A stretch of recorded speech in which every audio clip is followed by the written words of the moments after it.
وسهلا بيكم، كل سنه وانتم طيبين.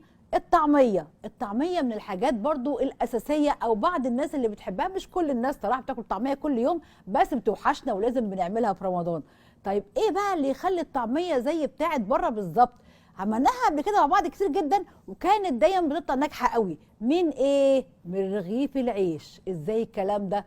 كانوا زمان بيعملوا ايه؟ كانوا زمان بيجيب الراجل بتاع الطعميه بيعمل كل الخضار والخضره والفول المدشوش والبصل والثوم، ويروح لامم كل بقيه العيش اللي عنده ويحطه مع الطعميه.